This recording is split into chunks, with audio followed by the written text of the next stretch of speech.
Ouachita One Table. Ouachita One Table podcast is a deeper discussion of issues facing our business communities. Over this series, we'll invite community leaders in businesses, the arts, nonprofits, culture, and government as we discuss the issues that strike at the heart of the Chamber's mission for the greater good of our parish. Topics such as workforce development, education, quality of life, economic development, and more. Ouachita One Table. This podcast is a partnership project of the Monroe and West Monroe, West Ouachita Chambers of Commerce and was produced by Godly Works Productions in the Louisiana Catalyst Podcast Studios at the Benoit Community Center. Now, here are your hosts, Roy Heatherly and Christopher Kelly. All right, welcome. This is Ouachita One Table, a deeper discussion of business and community interests. I'm Christopher Kelly with the West Monroe, West Ouachita Chamber of Commerce, joined with my great friend, Roy Heatherly with the Monroe Chamber of Commerce. And do we have a treat for this episode?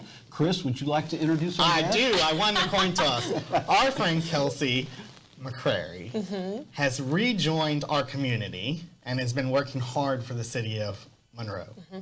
And we're so proud that you're back because you bring enthusiasm, you bring a set of skills that I think are pretty unparalleled. So I'm going to be a little fawning over you because I'm so proud that you're back. And we're so proud that the mayor brought you back, whatever it took. But so let's pause though, and Mayor mentioned in the previous episode what your job was, but I want you to recap that interface between cultural and economic development. In Louisiana, that's kind of special. It's actually pretty special in the field. When we were brainstorming around the focus that this role would take and the types of things that we wanted to include inside of this new world, I really couldn't find a title out there that encompassed both of those things, so we decided to create one. And oddly enough, in that field of economic development and in creative placemaking, we're really just starting to see the weaving together of arts and culture with more classic economic development. Ironically, we went to an international economic development conference in Nashville in October, I guess it was, and there was an entire track full of my old comrades from the arts world who were talking about the power of the cultural economy and how it really shouldn't be two separate economies, but we're nowhere close to fully integrating. But in Louisiana, that that's actually extra special, right? And you just came from the States. So talk about a little bit of your experience there and what you're bringing back to Monroe. I would say that it's unique in Louisiana from a recognition standpoint. It's actually happening all the time. So the power of the cultural economy and what it does for the overall economy, we just live with it so much that we don't see it. It's kind of like a fish being in water. Like it doesn't really know that it's in water. That's just its environment. And so I think first we have to recognize that from a national and an international level, our culture is non-paralleled, to use your phrase from earlier. But I think on a more localized level, if we can start to put vocabulary around it and if we can start to put structure around it, we will see it emerge as something pretty powerful. One of your first couple weeks here, you spoke to our young professionals. Yeah. And I remember that, and it was great. Why are you laughing? Because it was fun. It was a good time. But you talked about, there might have been a question or you mentioned it, and you said you defined our culture. Define our culture, what you told them. Roy, I don't really remember what I told them. No, you did. You said our culture is our story. Yeah, it's very true. And I think that one thing I learned really, really young as a recruiter at ULM, I said this Friday to a group of preservation people from around the state, is that you just can't get tired of telling the same story. I would tell the story of ULM and the story of Monroe, West Monroe, and the story of Northeast Louisiana and the story of Louisiana 1,000 times a day to 1,000 different kids, and it was their first time. And so I think that recognition of that energy and the power of that, especially being in the South, we don't know any other way to talk. We talk in visual language and we talk in really descriptive segments of life, and that's how we illustrate and connect. And that's age old from the minute fire was discovered. That's really when culture about happens. Our culture and its importance to our business community. Yeah, sure. So what I was going to say is when the nighttime economy was created, that's the first time we ever conceived of a daytime economy and a nighttime economy. And so the business community tends to live inside of the daytime economy, with the exception of a few outliers like our current mayor and his previous business that managed to straddle both day and nighttime economy. And so the business community, I think, really has lent credence to keeping them separate versus what happens when we see them overlap. Why do you think at every mixer or every networking event or every, company annual banquet, there's music, there's food, there's usually art on easels? Why? It's the unifying effect. It's more than atmosphere. It's more than aesthetics. There is something inside of us that we inherently don't separate those things. But when, the world has kind of told us and made up a rule that we should. Tell me why you're excited about our future. Well, I'm excited about our future, number one, for you guys, because of you guys. Super blessed to have y'all in those positions. When Mayor first called me and explained to me the vision, I started realizing that the entire chessboard of leadership had really been flipped, and that the people that we have in place right now are aligned. And they may have, different motivations, or they may have backgrounds that might shape their perspective a little differently, but the wished for outcomes are really, really, really similar for what feels like the first time in a long time. I don't want to use the jargon word synergy, but that's what it feels like. And so what I'm really excited about is that it's almost like a sigh of relief that I can ask for a meeting, or I can attend a meeting, or I can introduce a concept or a project, and I know that there's support, or I know that there's really foundational wisdom that will come from those other partners to help move it forward in a really equitable way. Well, and for the first time, it seems like in a long time, we're looking at ourselves as regionality driver. Yeah, right? As one. And one. And the river is not a divider, it's a uniter. And you made a beautiful point the other day at ULM that, even as we look forward to 20 years, 40 years, 60 years into the future, and issues of climate shift and things like that are happening, people migrate up waterways. It's very natural for us to become another hub for a lot of things happening. So let's talk for a second about regionality. Let's talk about us in this driving of entrepreneurship, of economic development in our region. Sure. I think that our people have lived that way for a really long time. I think that maybe the powers that be and somewhat of the leadership structure has really sought to withdraw from that regional mindset. The new leaders are pushing back out into that. It's kind of like watercolor. You can't control it. The point of it is to let it bleed. My painting professor in undergrad said she'd never seen somebody so tightly control watercolor as me. But it's the reason why she had me doing that is so that I could release control a little bit. Yeah. But those borders and that bleeding and that wonderful mixing of, if you're from Morehouse Parish, you come to Ouachita for this, and you go to Caldwell for that, and you go to, Tensaw for this. That's the way that they live. It's kind of unique in that live-work circle. And we had this kind of big debate when we had some people that were economic development in town, that they were like, well, it's outside of 45 minutes. People don't drive that distance. Around here, it's whatever. It's, people in Caldwell, people in Franklin Parish work at ULM. That's right. They work, at Drax, and they work, And the happy whole to do different it. rules are very different in Northeast Louisiana. Well, I think the sheer amount of space means that miles to us, they don't pass like they pass in other parts of the state, or even other, metro areas. It's not uncommon, y'all know that, to drive 45 minutes for an event or the grocery store or whatever. Right. And so how is that a challenge? Is that something to celebrate as we work for economic development that's unique in our region? I think that with the way the Northeast region of the state has developed over the years, and with the population shift, I don't really see it as something that is a challenge or something to celebrate. It just is. It's one of our current parameters. Sure. And I think that if we fight against it, we fight against the culture, as you say. I think we have to talk about it. I think it's very important for us to have the data to back that up. We've got a really strong partner in Dean Baugh at LED who's helping us with that labor shed information to sort of prove the fact that they will move around the way that they do. We know that. Again, we just live in it all the time. And even his role at LED is kind of unique. He has a huge territory, but they put him there because That's right. the North is so different. That's There right. is some stuff that happens above Alexandria. So More than you would think. Go ahead, Roy. No, tell us what are some of our challenges right now? in economic development? I think our challenge is, I talked to the mayor about this a lot, and to our team, and to y'all, honestly, y'all know this already, we're not really ingrained in some of those larger networks that exist.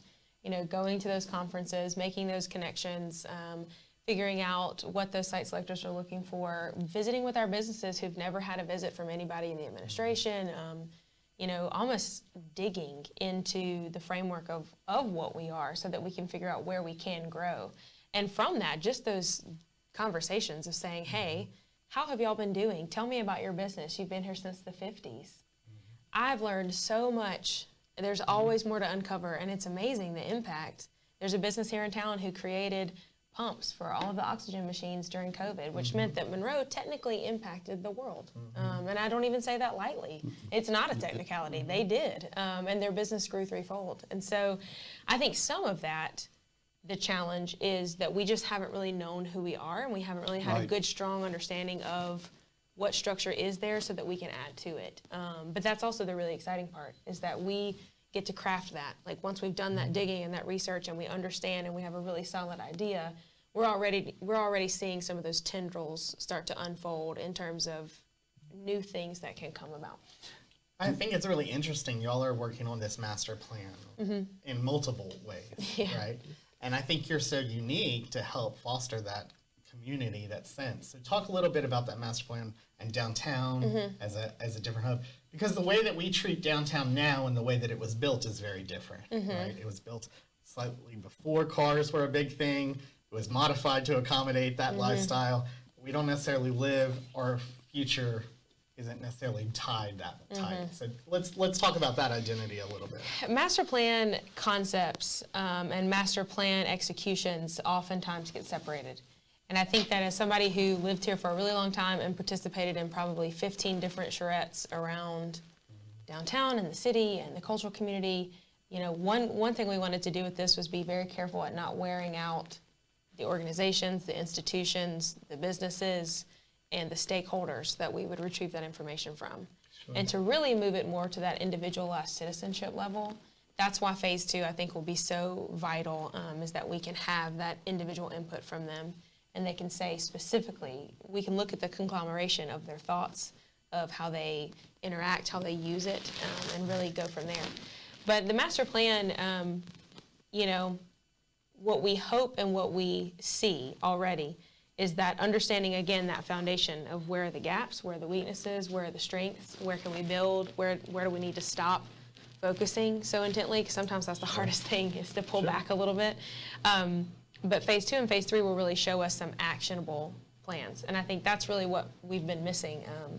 I sat in a group in 2015, and the outcome was this would look great here. But there was never a funding mechanism. There was never any kind of undercurrent. Pathway to success. Yeah, and so that almost leads to more frustration, because you're like, that would look great. And so the general populace just sees this really beautiful mock-up, and then they don't see that happen. And they don't understand all of that background that wasn't there, you know, to be able to execute or implement that. So that's why this one is different. And also this one is large. Well, and I think it's different because you're concentrating on listening to individual people, which we all know from dealing with the public can be humbling. We've kind of swapped the paradigm from a small section of downtown to a large section of downtown, and from trying to solicit information from all of these larger stakeholders, shifting it back to that individual constituent. And so we're really flipping it inside out with what it looks like. Yeah, so the vision is what people really are thinking. Not what we think, not what we want. You know, we can guide and help and steer and bring people to the table, but it's not my city. Talk. So when the site selectors came in December, I really think they had a preconceived notion of us. Or no notion. Or no notion. Which is sometimes worse. Which is sometimes worse. And they came in saying, you know, our job is to eliminate market service. I think when they left, they were so blown away from this community, about their visit. They said they've never had a mayor spend 2.5 days with them. That's the first time that's ever happened. Talk a little bit, though, about beyond that and storytelling, telling our story outside of our borders, and talk about what's going on there. I think what that experience really made me believe is that we have to get quicker at telling our story. Right. Since we haven't told it and we haven't crafted it, we haven't really honed it either. And so it takes us a long time for people to be like, oh, this place is really cool, or this place has really impacted history, or man, y'all have got a lot going on. Look at all these assets. It takes so long to get through all of that because the legwork has not really been there to say, oh, we're known for X, Y, Z. Right. And sometimes communities can consider that a curse, but we're not even there yet. You know, we're on our way to that. Like these things are what we are known for. So I think that was really my personal action item that came out of that, is how quickly can I craft that, I don't want to use the word elevator speech, but how fast can I convince somebody of the truth that this place is awesome, right? Right. Without them spending inordinate amount of time with me in the car or walking around or whatever. I mean, we don't have that kind of time, you know. We're coming from behind and we have a very short window. And that's why we really need everybody, going back to that master plan, to give their thoughts and input, because that is what will help us understand how quickly we can say, yes, chapter 1, And chapter 2. I every time I get the opportunity to speak, and I know Chris does too, is we tell people we own our story. And so often people have tried to define who we are. And for us. And social media gives us the platform to push ourselves out, to help you when you're out there meeting with site selectors or other groups to tell that story. So let's pivot just a second, and we've been talking about economic development. We talked about kind of cultural development. Let's talk about the mayor for a second. and he just spent some time here talking about vision and everything. How fun to work with someone so driven. So he recruited you in a sense, right, to come back. So how have things changed in 1 year and 9 months? Like talk about the journey a little bit. So I'm almost not a good litmus test because I've come in after a full year in office. Right. So I came in August and he hit 1 year in July. The immense amount of change that team shouldered between those 2 Julys was insane. But also there have been some things that I've been lucky enough to hear. People who've been in the building for a long time, or people who've been inside of the administration in one capacity or the other for a long time, they'll come out into the hallway and say, I've never experienced this much life in City Hall. And that to me, much like the heart is the epicenter of the body, the energy in City Hall will resonate throughout the city. And so if they're feeling that just inside their office, and sometimes we cut up a little bit, but if they're feeling that, then I hope and pray that citizens are feeling that pulse throughout the city. So that to me is the biggest change of just this. For the first time ever, we feel audacious enough to do it. Does that make sense? Yeah, we got some swagger. Yeah. For the first time, we feel like we have locked arms and we can step forward. Well, and I've never felt that before. Well, and I think it transposes. You know, when we had a storm come through, mayor's out there with a rake and a shovel. Yeah, I had to cancel all his meetings. But what I saw later in that day, as I'm driving down Riverside, is a friend of mine was out, and I stopped and said, "Hey, do you need anything?" Because the water was. They were clearing drains too, because they saw mayor's out there. I'm gonna be part of that too. That's right. How different that's changed to, I want to be part of my community moving it forward. As simple as I went and got a shovel because I saw a drain clogged because mayor's doing it too. That's right. Yeah. So that's a different energy, I think, for the whole city. Talk though, you hit on something. I think we skirt it sometimes. Talk about the fun factor. Because but it's true. Because that resonates. Yeah, it does. This is a fun place. It is fun to go to City Hall, but it's a fun community to be in. Talk about that a little bit. I think that Louisianians, more than any other culture of people, understand joy and emanate joy. And I think that with what we've been through these last couple of years as a collective society, it is wonderful to have joy infused into work. And I think we should not separate them any longer. I think with the way work has been revolutionized through the pandemic, and the way it will continue to change just with all these after effects and impacts, I think that more than ever, again, turning things inside out, we're really starting to elevate again things that are quality of life initiatives, but also just quality of life for how you walk through your daily life. The fact that when we were on that panel together at ULM, y'all mentioned that, I had the most fun I literally texted my mother when I left, and I was like, I just had myself a good time. And we were talking about work, you know, but it is that feeling of lockstep and of being together and of moving forward in, you know, in this space. You just said people celebrate, and your mentor, I just got a teary eye for a second because I can hear her say, you know, celebrate in the face of adversity. That's right. And so you just gave me a little chill for a second. Well, you kind of think, what else are you doing? Right. You know, if this is not what you're perpetuating, and this is not the sustainability model that you're putting inside of your work and your home and your friends and your life, then what are we doing? You know. I have a question for you. Okay. Okay. Name a community in the world that has better food than us. Can you do it? Listen, when I didn't live here, my father used to laugh his head off at me because he would say, what are you going to do when you're in town? And I would say, Monday, I'm going to Taste of India. Tuesday, I'm going to Latin food. Wednesday, I'm going to Parish. It's a tour of food. Thursday, I'm going, I mean, I just went on and on and on. Thursday, I'm going to Forest Temple. Friday, I'm going here. And he was like, what, are you going to eat at home any? And I was like, I might. I'm not sure. I was like, y'all better step it up because I've got a list of places to go to. So, no, I cannot tell you that. There is nowhere. So I'm going to steal one of Roy's favorite questions that when we go to meetings, he's always asking us, what does a win look like? You know, I love that question. So let's make it into a smaller box. What does a win in economic development look like? All right, so in true arts undergrad fashion, I'm going to answer it in layers. A win on the really localized level looks like our small business community thrives. Not that they're successful, that they thrive. That's a different word. It has different meaning. There's different connotation attached to that. It means that they may know who y'all are. They know who I am. They know who Mary Mitchell is. They know who Courtney Hornsby is. They know whomever they need to know to get things done. They understand the processes at the city level. They understand. Feel open to possibility. Same thing. I'll use the artists as an example. Until the artists start to see themselves as small businesses, that's a more personalized win for me. They are entrepreneurs every day, and that we've got to equip them with the skills that they need.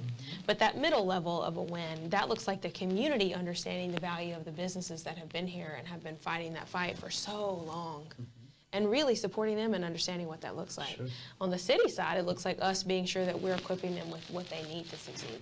Whether that's connection to Delta for a new training program, whether that's connection to LED, NLEP, whomever it might be. Of course, y'all are already in that mix. But I think on that larger level, that looks like us being known. Making our presence known, making our presence known that we are welcoming to this type of change, to this type of investment, and creating that internal structure that we need to be able to capture that investment. Because the investment can't land where there isn't a structure to accept it. And so I think that's the big thing for us right now, is that we have to build that internal pipeline for them to come into. So you talked about when the site surveyors were here, education was mentioned. Yeah. Right? And growing that pipeline of educational paths. We have a unique relationship with Delta and ULM. You know, insofar as regionality, you know, we are the centers of education. We are those pathways.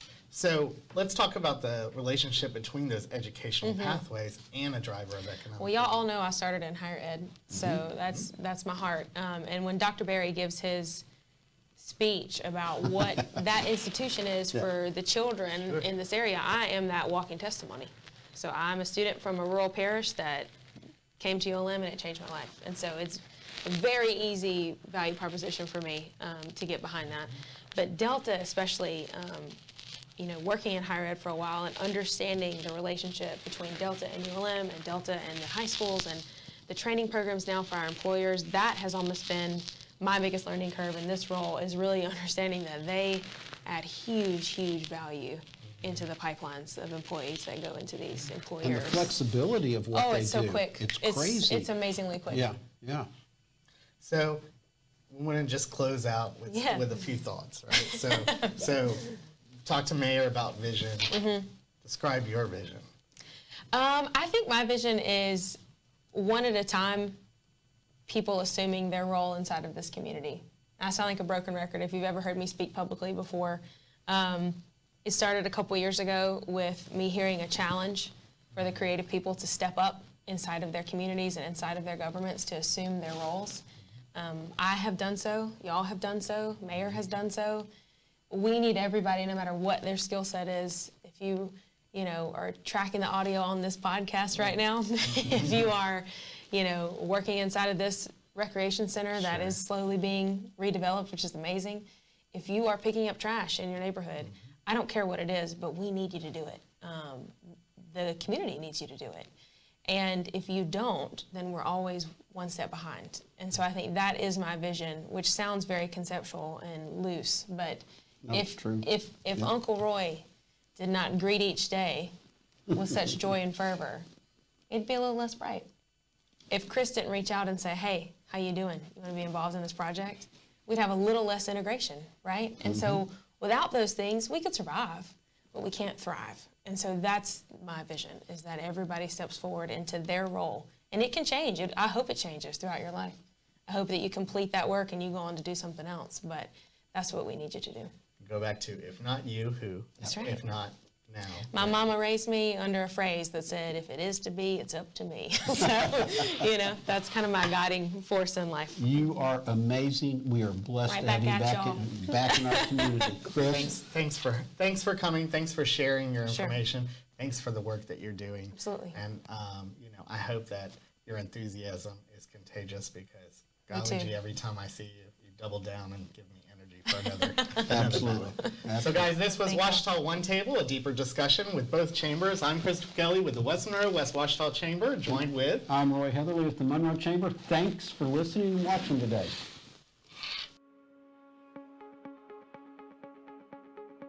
You've been listening to Ouachita One Table with Christopher Kelly and Roy Heatherly. This podcast is a partnership project of the Monroe and West Monroe West Ouachita Chambers of Commerce and was produced by Godly Works Production in the Louisiana Catalyst Podcast Studios at the Benoit Community Center.